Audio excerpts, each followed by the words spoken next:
So there's a question from Jonathan now. I've received conflicting advice on the format for answering the questions posed on the application form. Some say to meet the word count for every question, writing in full sentences and in an articulate manner to illustrate a high standard of English. Others recommend being succinct and possibly using bullet points. This is because panels are looking through several applications a day, and therefore being straight to the point is more appealing on the eye. Can you please provide your thoughts? Thanks for the question, Jonathan. Obviously, I've mentioned this already. It's something that I believe very strongly. Bullet points where appropriate, where the question lends itself to that. Where a question requires you to provide narrative, of course do that. I'm not saying go and answer absolutely every question with bullet points, because that's obviously not advisable either. But the simple truth and reality is that if you've got a stack of applications or PDF after PDF, it's going to psychologically put you in a better state. It's easier as a reader to digest, and your point is made very quickly.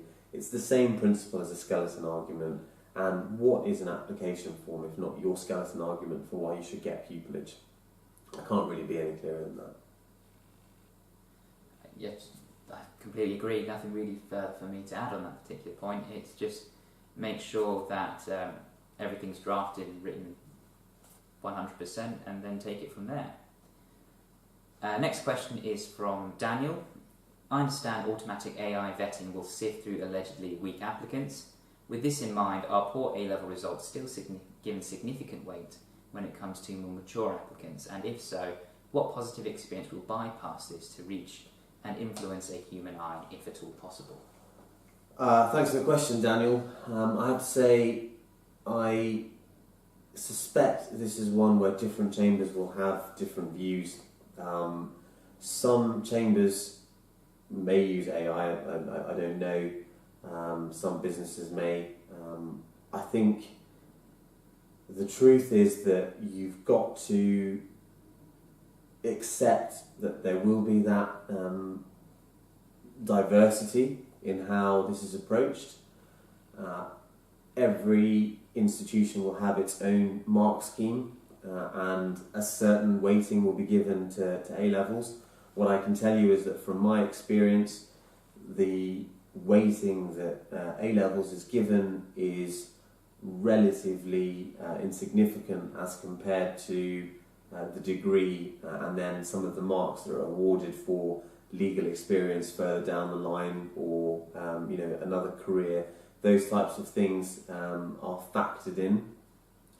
We're also institution blind when it comes to education, so we don't actually look at where somebody did their degree. It's something that we don't factor in to the marks because we just don't really see the value in that. But I think a lot of people get fixated on A-levels and GCSEs.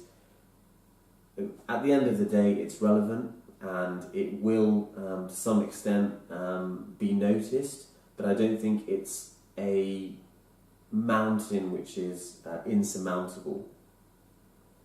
No, I would agree entirely. I think what I would add is that, again, if you think that your academic performance hasn't been on point at any particular stage, showing how your recent work experiences have otherwise got you to the place that you need to be to show that you're on par with other candidates I think is probably the most sensible way to address that particular issue. The other thing is as well, there's things that you can't change. You can't change your GCSE results, you can't change your A-level results, you can't change your degree results. I mean, other than going and doing all of those things again, they are what they are.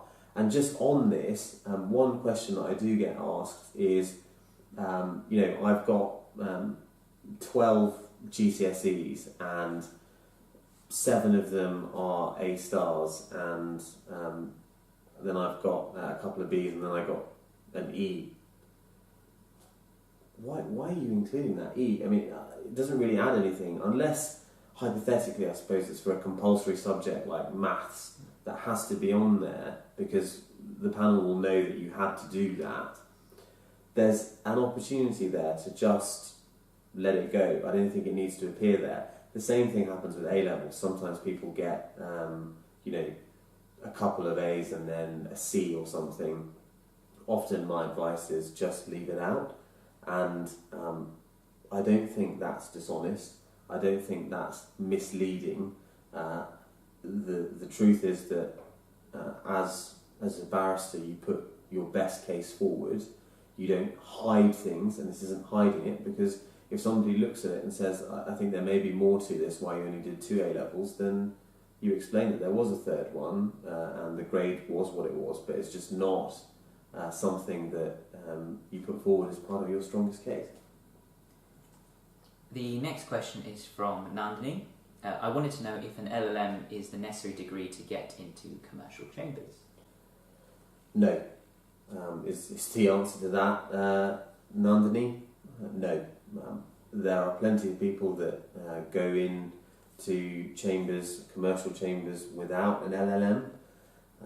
At the top commercial sets in London, and possibly even outside London, often you will see that the majority of the junior tenants, if not all the junior tenants, will have done the BCL, which is a very specific master's degree at Oxford, which is normally reserved for people who've got the sort of top firsts from their own universities. But other than that, I don't think that it's a prerequisite. I don't think it's something that is 100% necessary, and without it you don't stand a chance. But commercial sets, as with all sets, of course, commercial sets in particular, do tend to focus on academic results quite a lot. So in general, the academic results are very, very important. And our final question is from Sophie. My biggest hurdle is trying to sound professional, yet most chambers want you to be yourself. How do you strike the balance? Thanks, Sophie. That's a tough one. You're going to struggle on paper, I think, to show much of your personality. To me, that was always something that came across at interview. You can't really make jokes in an application form where you're trying to be concise and where there are word limits. So I think generally I would see that as something which will come across more at the interview stage. What you can do, hopefully, is when you're talking about your interests, that might be the sort of section where you can demonstrate some of your personality and how some of the stuff that you're into and interested in is a bit different. That's probably the best opportunity to be yourself. I think that's probably what I'd say. I think what I'd add is that you can be yourself and be formal or not informal. So I think that's probably the way to go about it. Be authentic, be genuine to who you are, but don't speak or don't sound like you're talking to your friends or something like that. Yeah. Okay, cool. I think that's all the questions that I received publicly.